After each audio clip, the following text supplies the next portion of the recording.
আজকে গরমে এই রোদ্রে সহ্য করা যায় না।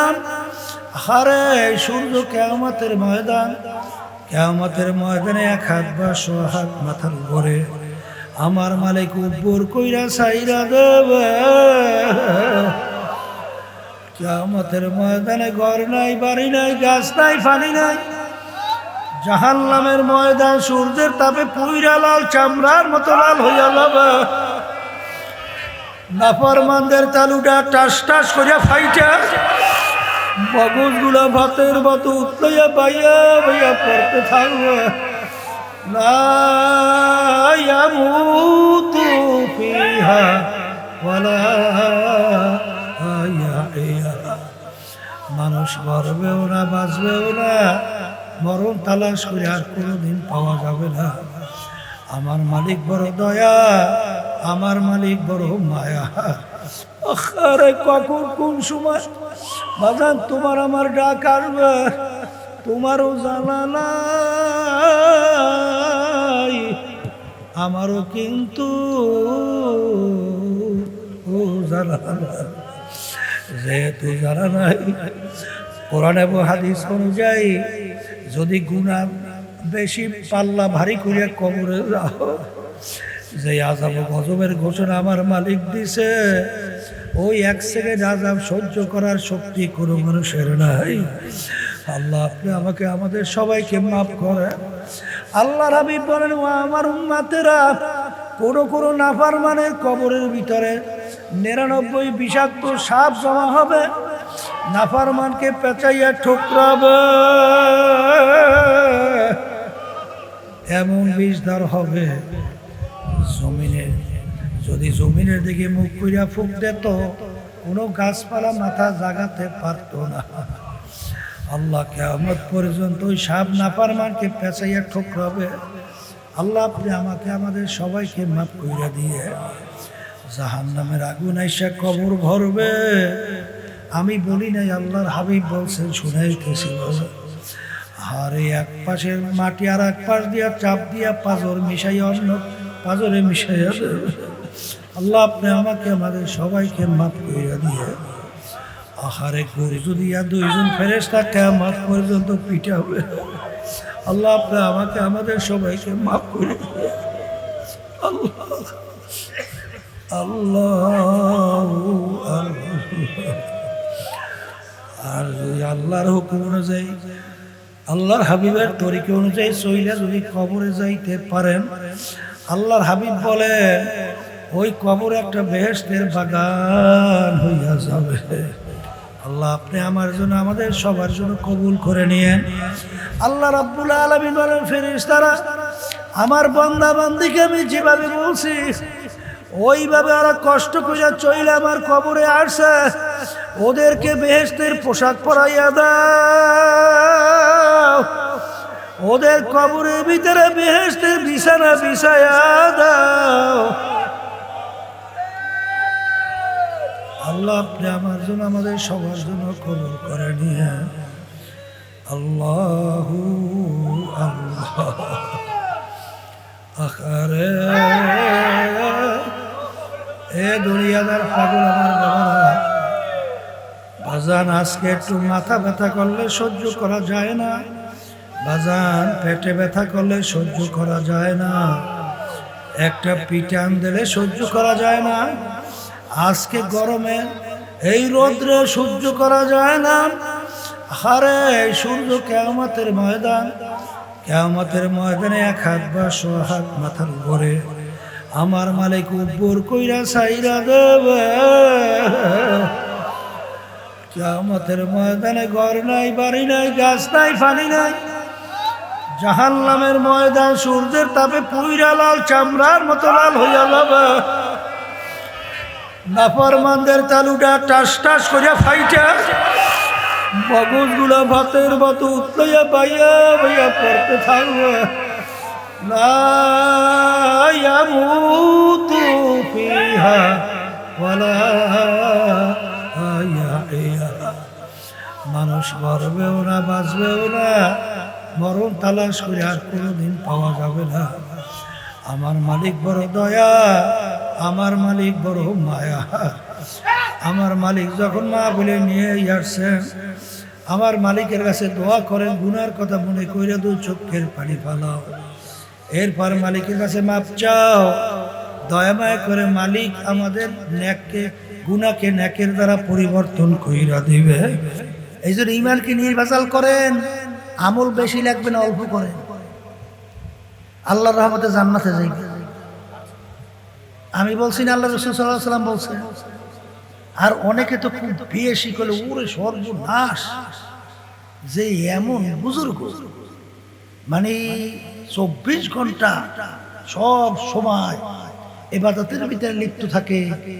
আলহামদুলিল্লাহ, ঈমান যদি নেয়ার বাজার স্বচ্ছ থাকে ভালো, তার দরজা আল্লাহ আরো বাড়াই। কিন্তু যখন নাকি আলোচনা করা হয়, জিজ্ঞেস করি আল্লাহর জমিন আল্লাহর দিন বাস্তবায়নের ব্যাপারে তার চিন্তা আছে তো নাকি? বলে হে রাজনীতি করে না। আচ্ছা, তাই রাজনীতি করে না? আল্লাহ রাসূল সাল্লাল্লাহু আলাইহি ওয়াসাল্লাম যে রাষ্ট্রপ্রধান ছিলেন, সে যে রাজনীতি করছেন কেমন হইবে? সাহাবায়ে কেরামরা যে রাজনীতি করছেন, তারা যে রাষ্ট্রপ্রধান ছিলেন কেমন হইবে?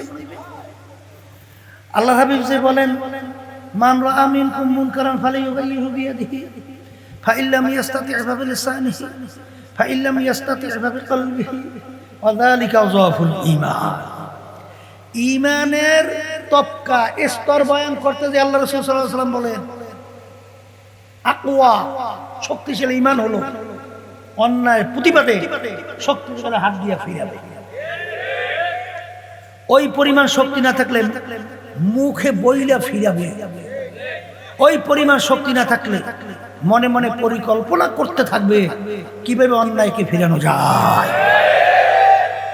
আচ্ছা বলেন তো, এখানে কিন্তু অনেকেই আমরা এই হাদিসের ব্যাখ্যায় বলি যে শেষ তবকা ওয়াযালিকা আযআফুল ঈমান, সেখানে মনে মনে ঘৃণা করো খারাপকে, খারাপ কাজকে। এইটা সম্পূর্ণ একটা অযৌক্তিক ব্যাখ্যা।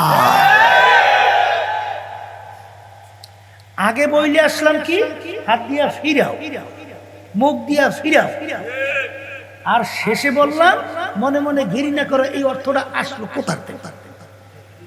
বলেন তো, মেলে কিনা? আত্ম না পড়তে এসে আত্মই আসবে, হ্যাঁ আসছে বলেন।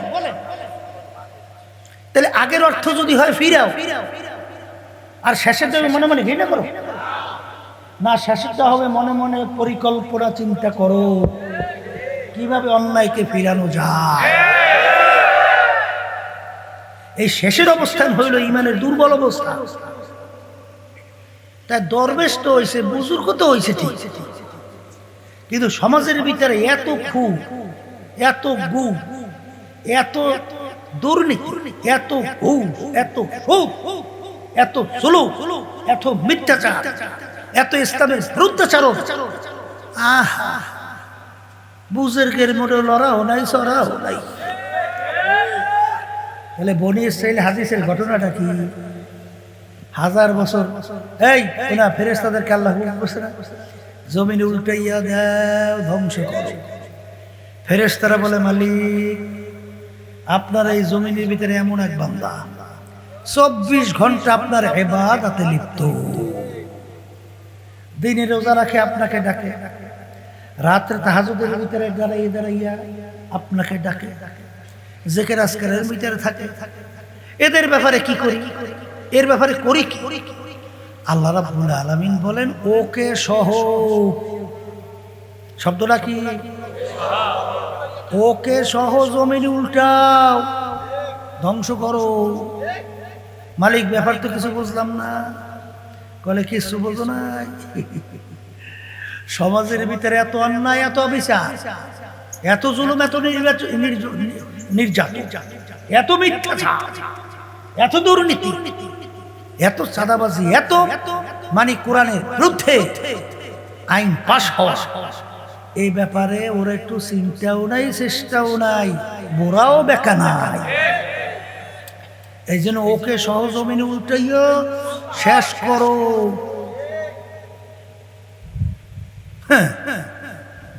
আল্লাহ রাসূল সাল্লাল্লাহু আলাইহি ওয়াসাল্লাম এই অন্যায় প্রতিবাদ করতে যাই, এই তো আল্লাহর হাবিবের দান মোবারক শহীদ,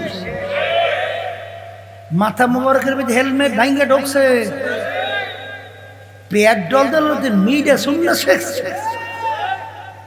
এইসব বুদ্ধি পাইছেন কোথায়? শিখাইছে কে না?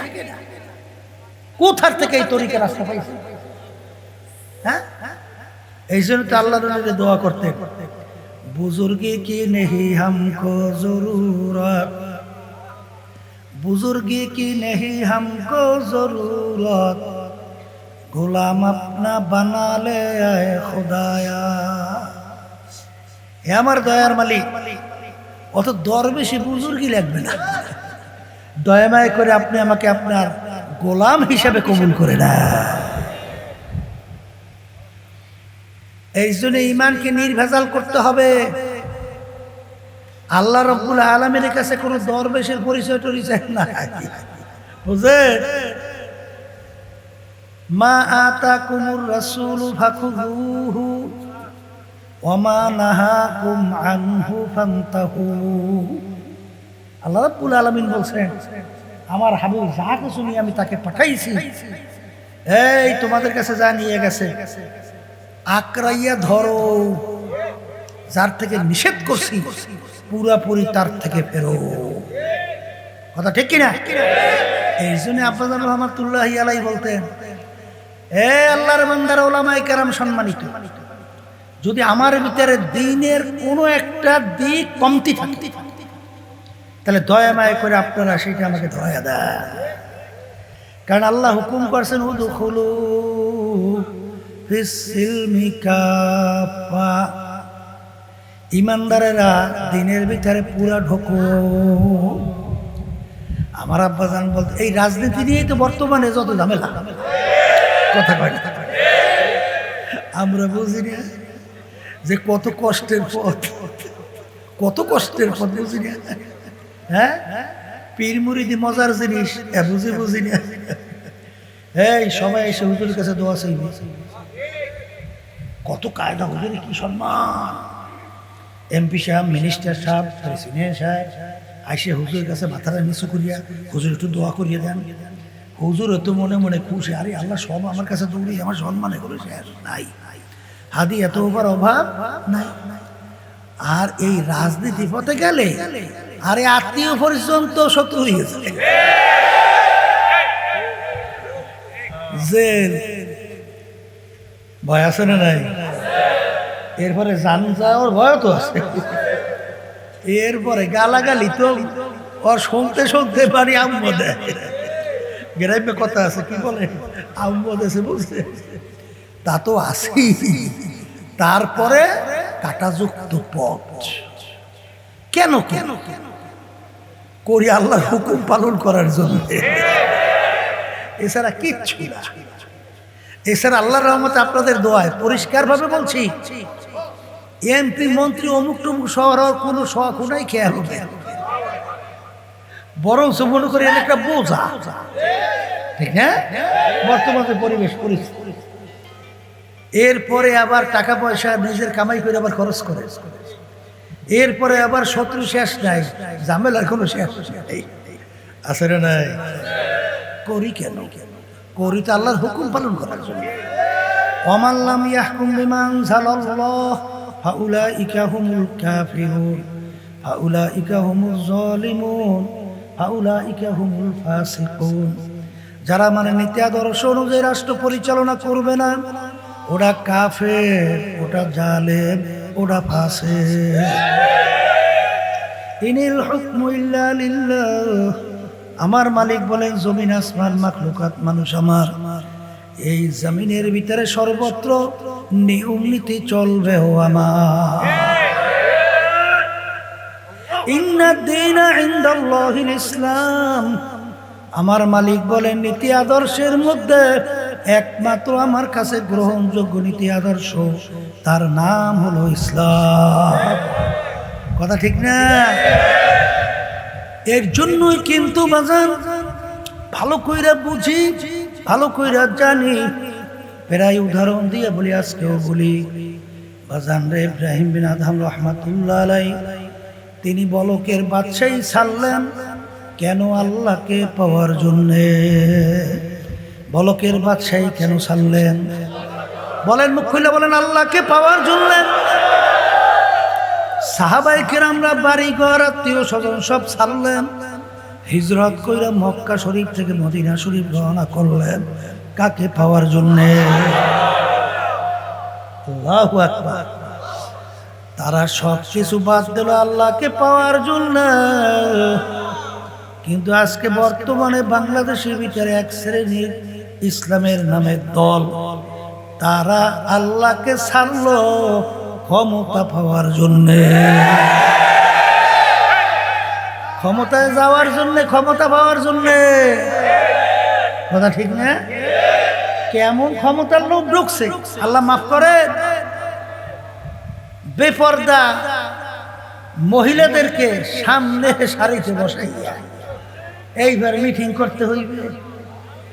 হ্যাঁ, এইবার মিটিং করতে হবে।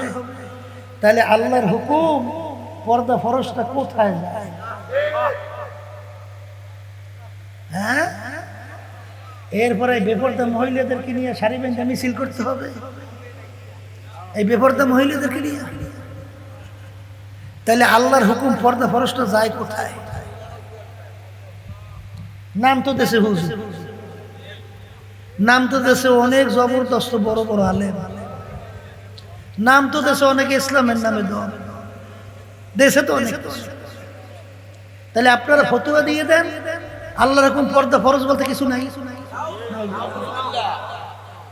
দেন ফতোয়া দিয়ে দেন, আমাদের কোনো সমস্যা নেই। কি পারবে? তাই না পারবে না? তাই না পারলে শোনেন, আল্লাহ আপনি হেফাজতে রাখেন আমাদের সবাইকে। এই যে 2026-এর জাতীয় নির্বাচন, আপনারা জানেন 5ই আগস্টের পরে যে দেশ গড়ার একটা সুযোগ আছে, ইসলামকে ক্ষমতায় নেওয়ার একটা সুযোগ আছে, মানবতা কল্যাণ মুক্তি পাওয়ার একটা সুযোগ আছে। এই সুযোগটা কাজে লাগাবার জন্যে আমরা তো চেষ্টা করছিলাম সাধ্য অনুযায়ী, ইসলামী দলগুলোকে এক জায়গায় নিয়েও আসছে। কিন্তু যখন দেখি যে কথা ছিল সমঝোতা, সুযোগ পাইয়া নিয়ে গেল নেতৃত্ব, জোর দিয়া নেতৃত্বের আসনে বসে, কারণ আমাদেরকে চালাইবে। বেশ চালাক, দুঃখ নাই, কিন্তু যেখানে ইসলাম থাকবে না সেখানে আমরা থাকবো কিভাবে?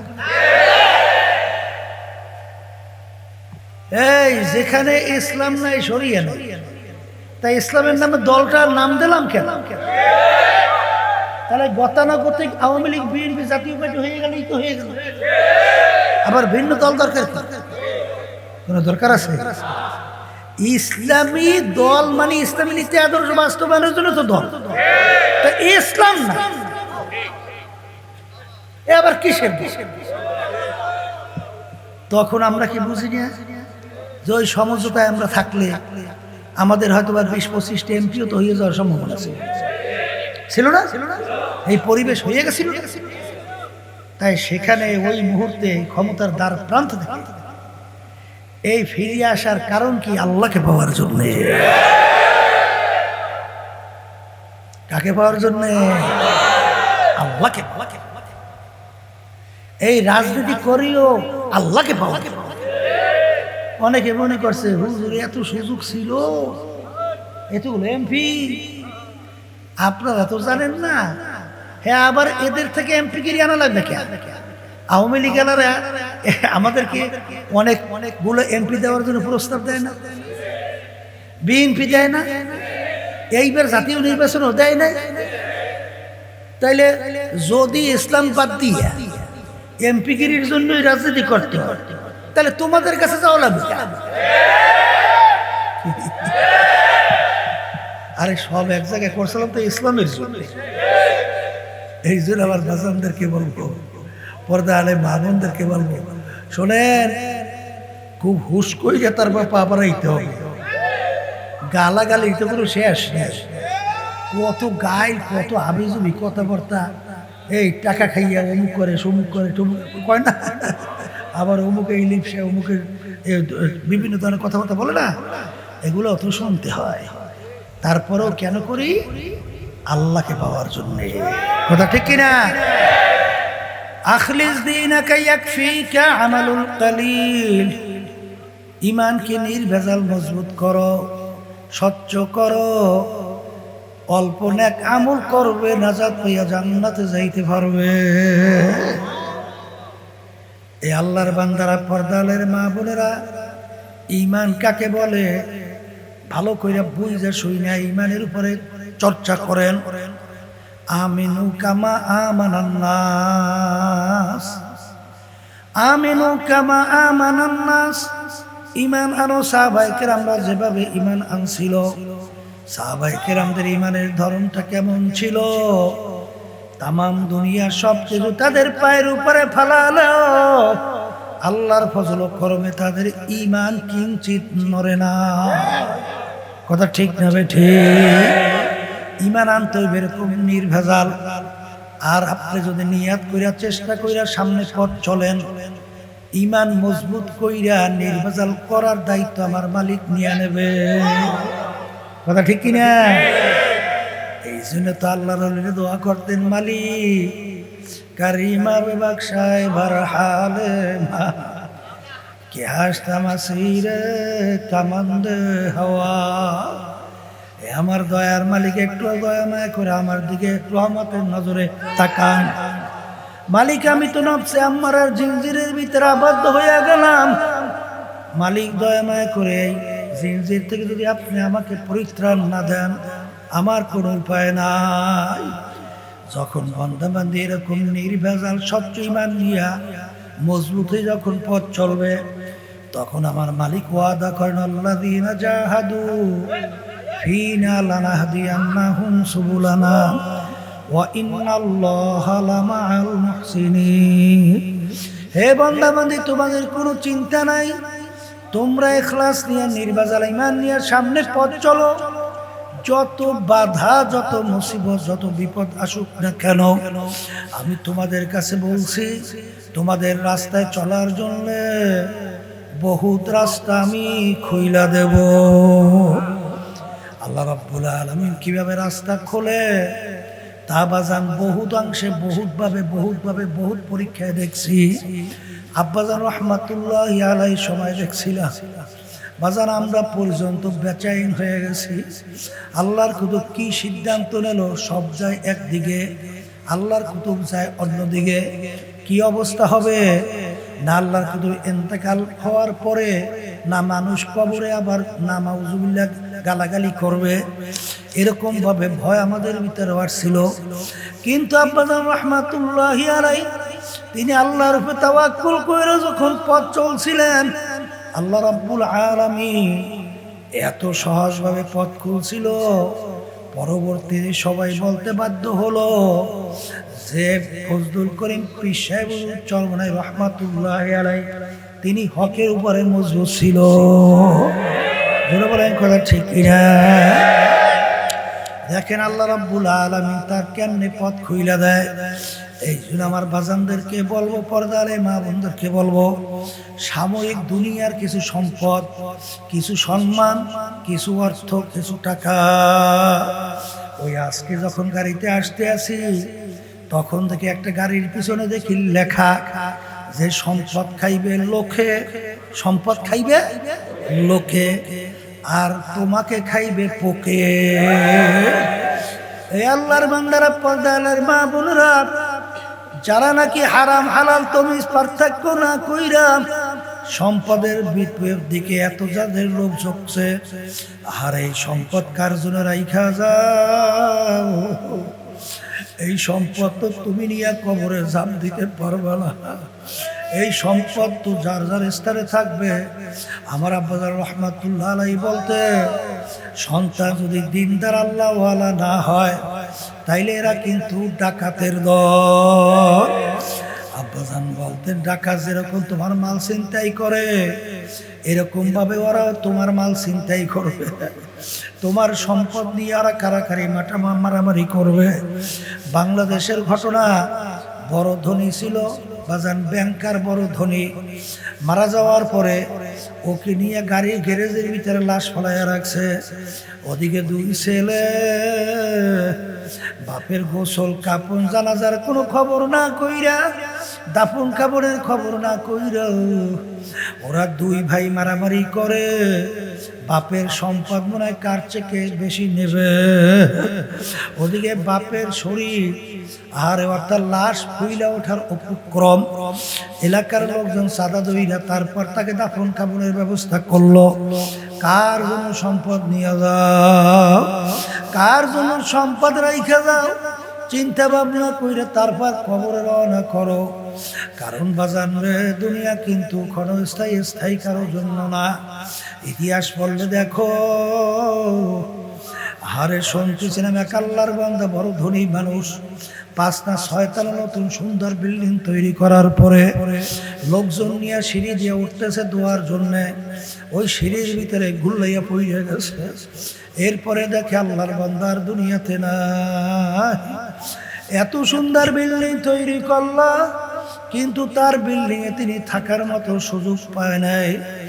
এখন যারা নাকি দুনিয়ার মোহে আজকে হারামকে হালাল না হারাম মনে না কইরা, বাজান হালালকে হালাল মনে না কইরা সম্পদের লিপসায় এগুলা গুছাইয়া কার জন্য রাইখা যাও। হালাল উপায় যদি আল্লাহ দান করেন আলহামদুলিল্লাহ, কিন্তু বাজান ভালো করে মনকে বুঝাও,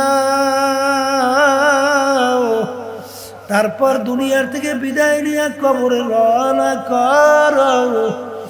দিলের ভিতরে দুনিয়ার সম্পদ মোহাব্বত কেমন থাকবে, আর আল্লাহর মোহাব্বত তোমার আমার দিলের ভিতরে কেমন গালেব হবে। বরকের বাদশাহ ইব্রাহিম বিন আদহাম রহমাতুল্লাহ আলাইহি, আরে ইব্রাহিম খলিল, আল্লাহু আকবার, আল্লাহু আকবার।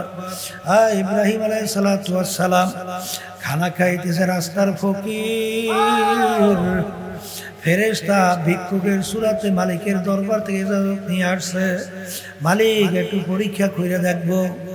বাড়ির দরজায় এসে যখন ডাক দেয় আল্লাহু কারীম, আমার মালিক বড় দয়ালু, বলার সঙ্গে সঙ্গে ইব্রাহিম আলাইহিস সালাতু ওয়াস সালাম খানা খাইতেছিল, যখন আমার মাহবুব, আমার মাশুক, আমার মাওলার নাম যখন তার কানের ভিতরে ঢুকলো, বাজান তিনি খানা পাশে রাইখা পাগলের মতো উঠে দৌড় মারল।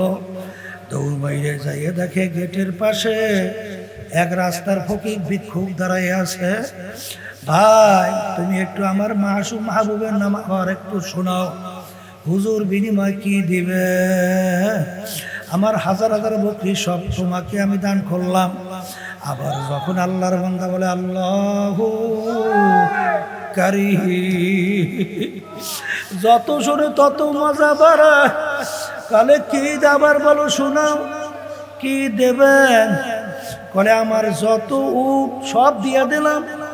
এরকম আবার শোনাও, আবার বলে আল্লাহু কারীম, আমার মালিক বড় দয়ালু, আমার মালিক বড় মায়া। বাজার যত শুনে অত ভালো লাগে। এক পর্যায়ে বলতেছে আবার শোনাও, হুজুর এর বিনিময়ে কি দেবেন? বলে আমার যত সম্পদ সব তো তোমাকে দিয়ে ফেললাম, এখন আমি কি দেব? এখন আমি একমাত্র আছি, আর কিছু আমার নাই। তবে আমি তোমার সঙ্গে ওয়াদা করতেছি, যতদিন আমি থাকব ততদিন আমি তোমার গোলামি করতে থাকব। বাজানে এই ছিল তাদের দুনিয়ার মোহাব্বত। এই জন্য আমার বাজানদেরকে বড় পীর আব্দুল কাদের জিলানী রহমাতুল্লাহ আলাইহি ছাত্রদেরকে হাদিস পড়াইতেছেন। হঠাৎ একজন এসে বলতেছে, হযরত আপনার জাহাজ মাল সহ সমুদ্রে ডুবে গেছে। তিনি বলেন ইন্না লিল্লাহি ওয়া ইন্না ইলাইহি রাজিউন। এই কথা বললে যখন মাথা নিচের দিকে নামাইয়া একটু চুপ কইরা থাইকা আবার মাথা উঠাই বলে বাবা পড়ো। ছাত্ররা বলে হযরত কিছু তো বুঝলাম না। আপনি যখন শুনলেন জাহাজ মাল সহ ডুবছে তখন বলেন ইন্না লিল্লাহি ওয়া ইন্না ইলাইহি রাজিউন। এরপরে মাথা নিচু করে একটু চুপ থেকে আবার উঠে বলেন বাবা পড়ো, ব্যাপার তো কিছু বুঝলাম না। তখন বলে বাজার আমি যখন শুনলাম তখন সুন্নাত হিসাবে আমি বলছি ইন্না লিল্লাহি ওয়া ইন্না ইলাইহি রাজিউন। এরপরে আমি চক্ষু বন্ধ করে আমার দিলের দিকে তাকাইয়া আছি, যেই সম্পদ যে জাহাজ মাল সহ ডুবে গেল, এতে আমার ভিতরে কোনো দিলের ভিতরে প্রেশানি অস্থিরতা আসছে কিনা? না, আলহামদুলিল্লাহ, আমার দিলের ভিতরে কোনো পেরেশানি আসে না। এ আল্লাহর বান্দারা, পর্দালের মা বোনেরা, দুনিয়ার মালের মোহাব্বত আল্লাহ ওয়ালাদের কাছে কেমন ছিল? ওসমান গনি রাদিয়াল্লাহু তাআলা আনহু এত বড় ধনী, মাল বোঝাই উটের বহর আসছে, আরে মালের মূল্য বড় ছিল, 1 টাকায় প্রায় 4 টাকা মূল্য। আরে বাজান এমন দাম উঠা গেল, তখন বলতেছে আমার চেয়ার সে বড় একটা সুসংবাদ আছে। কি বলে? 1 টাকায় 10 টাকা। এই কথা বললে সমস্ত মালের বহর আল্লাহ রাস্তায় দান কইরা দিল। বাজান এইভাবে তালের দিলের অবস্থান ছিল। আমার আব্বাজান রহমাতুল্লাহ আলাইহি বলতে, বাজান ধনী হইয়াও কিন্তু আল্লাহর ওলি হইতে পারে, আবার রাস্তার ফকির হইয়াও কিন্তু দুনিয়াদার হইতে পারে। কারণ অনেক বড় ধনী, সে বড় দামি বিছানায় শুয়ে আল্লাহকে বলে না, সে সব সময় খেয়াল করে, মালিক আমি যদি দুনিয়ার থেকে বিদায় নিয়ে মাটির গর্ভে কবরের ভিতরে থাকবো, সেদিন যদি তুমি আমার কবরে বাতি না জ্বালাও, তখন তো কবর অন্ধকার হয়ে যাবে। মালিক দয়া মায়া করে তুমি আমার কবরকে আলোকিত কইরো মালিক। বাজারে কিন্তু দিলের ব্যাপার। আর এক শ্রেণীর রাস্তার ফকির দেখবে, আরে সারাদিন মানুষের কাছে চায়, ওদিকে নামাজও ঠিক মতো পড়ে না। জোরে বলাই কথা ঠিক কিনা? এই জন্য আমার বাজানদেরকে বলবো, ঈমানকে নির্ভেজাল স্বচ্ছ করো। কারণ আল্লাহ হাবিব বলছেন, হারাম মালের দ্বারা যে রক্ত এবং গোশত তৈরি হবে, তার জায়গা জাহান্নাম ছাড়া হবে না।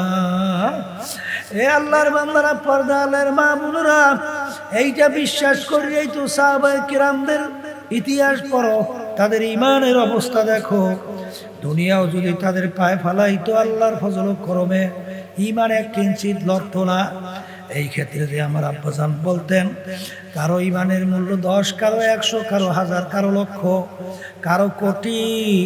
আর এক শ্রেণী আল্লাহর বান্দাবাদী দুনিয়ার মধ্যে আছে, তাদের তামাম দুনিয়াও যদি পায়ের উপরে ফালাইয়া রাখা হয়, আল্লাহর ফজলে করবে ঈমান বিক্রি হবে না। মালিকের কাছে দোয়া করতে হবে, মালিক আপনি দয়া মায়া করে আমাদেরকে নির্ভেজাল ঈমান দান করে। আল্লাহুম্মা আমিন। দ্বিতীয় বলছিলাম, নেক আমল করতে হবে। নেক আমল কোনটা সবসময় খেয়াল রাখা লাগবে। যেরকম ইচ্ছে সেরকম আমল করলেই হবে না। কারণ বাজান, আল্লাহ রাব্বুল আলামিন প্রত্যেক নামাজে তোমাকে আমাকে শিক্ষা দেয়, ইহদিনাস সিরাতাল মুস্তাকিম সিরাতাল্লাযীনা আন'আমতা আলাইহিম গায়রিল মাগদুবি আলাইহিম ওয়ালাদ-দাল্লিন। মালিক আপনি আমাকে সিরাতাল মুস্তাকিমে চালান। কোন সিরাতাল মুস্তাকিম? যেই পথে চলার পরে আপনার পক্ষ থেকে যাদের উপরে আপনার নেয়ামত বর্ষিত হয়েছিল, কাদের উপরে আল্লাহর নেয়ামত বর্ষিত হয়েছিল? মিনান নাবিয়্যিনা ওয়াস সিদ্দিকিনা ওয়াশ শুহাদাই ওয়াস সালিহিন ওয়া হাসুনা উলাইকা রাফিকা। নবীদের উপরে, সিদ্দিকিনদের উপরে, শুহাদায়ে কেরামদের উপরে, নেককার পরহেজগার আল্লাহ ওয়ালাদের উপরে। আমার বাজানদেরকে বলবো, তাদের কাজ, তাদের আমলই হইল নেক আমল। তাদের আমলই হইল নেক আমল। এইটা তালাশ করে যাই না বুঝা, তারপর সেই আমল কইরা, ঈমানকে নির্ভেজাল কইরা, তারপর দুনিয়া থেকে বিদায় নিয়ে কবরে যাওয়া লাগবে। এই যে তরিকা শোনেন, সর্বনয় তরিকার নাম হলো চিশতিয়া সাবিরিয়া তরিকা। আমার বাজানদেরকে বলবো, পর্দারে মা বোনদেরকে বলবো, এই তরিকার যে 5টা ঔষধ তোমার আমার জন্য আল্লাহর কুতুবেরা রেখে গেছেন, এর মূল লক্ষ্য উদ্দেশ্য হলো ঈমানকে নির্ভেজাল মজবুত করা, আর নেক আমল চেইনা, নেক আমলের ভিতর মজবুত হইয়া নেক আমল বাড়ানো। আর বাজান, গুনার থেকে ফেরা আর চোখে পানি আসে না, আহারে চোখে পানি আসার ব্যবস্থা করা। কারণ কলব যদি ভালো পরিষ্কার স্বচ্ছ না হয়, বাজান তেল নরম না হইলে চোখে পানি আসে না। এই জন্য আমার ভাইদেরকে বলবো, পর্দা আলে মা বোনদেরকে বলবো, আহারে আল্লাহর কুতুবদেরকে দেখতাম, আব্বাজান রহমাতুল্লাহি আলাইহি দেখতাম। আল্লাহ বানা লা তুযিগ কুলুবানা বাদা ইয হাদাইতানা ওয়া হাব লানা মিন লাদুনকা রাহমা ইন্নাকা আনতাল ওয়াহ্হাব। আমার মালিক তো সবসময় তৈরি আছে, বান্দাবান্দি আমার কাছে হেদায়েত চাবে, আমি তাকে দান করব। আমার মালিক বড় দয়ার বড় মায়া, তোমার দিলটাকে ভাইঙ্গা দুই চোখের পানি চাইরা যদি আমার মালিকের কাছে তুমি নিজে দুর্বল হইয়া গুনার থেকে মাপ চাইতে পারো, আমার মালিক বলেন আমি শুধু গুনাহ মাফ করব তাই না, তোর গুনাহকে আমি নেকের দ্বারা পরিবর্তন কইরা দেব। আর তোমার চোখে যখন নাকি গুনার কথা মনে কইরা, জাহান্নামের কথা মনে কইরা, আমার মালিকের আযাব গজবের কথা মনে কইরা যখন তুই দু চোখের পানি ফালাইয়া কাঁদবি, আমার রহমতের দরিয়া জোশ মারবে। আর রহমতের জরিয়া জোশ মাইরা আমি তোকে কুদরতি আমার কোলের মধ্যে জাগা না দিয়া পারব ওলা। এই জন্য আমার আরাম প্রিয় বাজানদেরকে বলবো, ধনী আমার বাজানদেরকে বলবো, পর্দারে মা বোনদেরকে বলবো, আমার শিক্ষিত পাণ্ডিত বাবাদেরকে বলবো, পর্দারে মা বোনদেরকে বলবো, ভালো করে মনকে বুঝাও। কারণ দুনিয়ার যে কোনো কাজে তারিখ থাকে, সময় থাকে, কিন্তু আপনার আমার মৃত্যুর কোনো তারিখও নাই, সময়ও না। আরে কখন কোন সময় বাজান তোমার আমার ডাক আসবে তোমারও জানা নাই, আমারও কিন্তু জানা নাই। যেহেতু জানা নাই, কোরআন এবং হাদিস অনুযায়ী যদি গুনাহ বেশি পাল্লা ভারী করে কবরে যাও, যে আযাব গজবের ঘোষণা আমার মালিক দিছে, ওই এক সেকেন্ড আযাব সহ্য করার শক্তি কোনো মানুষের নাই। আল্লাহ আপনি আমাকে আমাদের সবাইকে মাফ করেন। আল্লাহর হাবিব বলেন, ও আমার উম্মতেরা, কোনো নাফরমানের কবরের ভিতরে 99 বিষাক্ত সাপ জমা হবে, নাফরমানকে পেঁচাইয়া ঠোকরাবে, এমন বিষধার হবে জমিনে, যদি জমিনের দিকে মুখ কইরা ফুক দিত, কোনো গাছপালা মাথা জাগাতে পারত না। আল্লাহ কিয়ামত পর্যন্ত ওই সাপ নাফরমানকে পেঁচাইয়া ঠোকরাবে। আল্লাহ আপনি আমাকে আমাদের সবাইকে মাফ কইরা দিয়ে জাহান্নামের আগুন আইসা কবর ভরবে। আমি বলি নাই, আল্লাহর হাবিব বলছেন, শুনাইতেছি। আরে এক পাশের মাটি আর এক পাশ দিয়া চাপ দিয়া পাঁজর মিশাইয়া অন্য পাঁজরে মিশাইয়া দেবে। আল্লাহ আপনি আমাকে আমাদের সবাইকে মাফ কইরা দিয়ে আহারে গরু দিয়া 2 জন ফেরেশতা কিয়ামত পর্যন্ত পিটাবে। আল্লাহ আপনি আমাকে আমাদের সবাইকে মাফ করে দিয়ে আল্লাহ আল্লাহ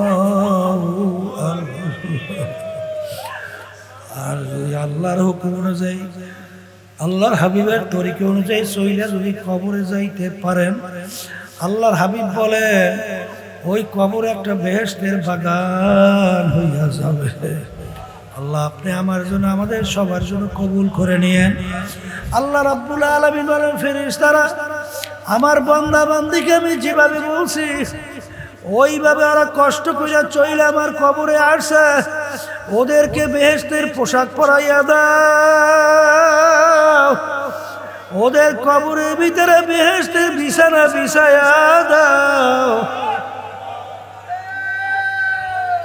আল্লাহ আপনি আমার জন্য আমাদের সবার জন্য কবুল করে নিয়ে আল্লাহু আল্লাহ।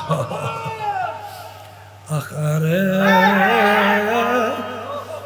এ দুনিয়াদার পাগল আমার বাবারা, বাজান আজকে একটু মাথা ব্যথা করলে সহ্য করা যায় না, বাজান পেটে ব্যথা করলে সহ্য করা যায় না, একটা পিটান দিলে সহ্য করা যায় না। আজকে গরমে এই রোদ্রে সহ্য করা যায় না। হারে সূর্য কিয়ামতের ময়দান, কিয়ামতের ময়দানে এক হাত বা শো হাত মাথার উপরে আমার মালিক উপর কইরা ছাইরা দেবে। কিয়ামতের ময়দানে ঘর নাই, বাড়ি নাই, গাছ নাই, পানি নাই। জাহান্নামের ময়দান সূর্যের তাপে পুইরা লাল, চামড়ার মতো লাল হইয়া যাবে। নাফরমানদের তালুটা টাস টাস করিয়া ফাইটা, মগজগুলা ভাতের মতো উতলাইয়া বাইয়া বাইয়া পড়তে থাকবে। লা ইয়ামুতু ফিহা ওয়ালা ইয়াহইয়া। মানুষ মরবেও না, বাঁচবেও না, মরণ তালাশ করে আর কোনোদিন পাওয়া যাবে না। আমার মালিক বড় দয়া, আমার মালিক বড় মায়া। আমার মালিক যখন মা বলে নিয়ে আসছেন, আমার মালিকের কাছে দোয়া করেন, গুনার কথা মনে কইরা দু চোখের পানি ফালাও। এরপর মালিকের কাছে মাপ চাও, দয়া মায়া করে মালিক আমাদের নেককে, গুনাহকে নেকের দ্বারা পরিবর্তন কইরা দিবে।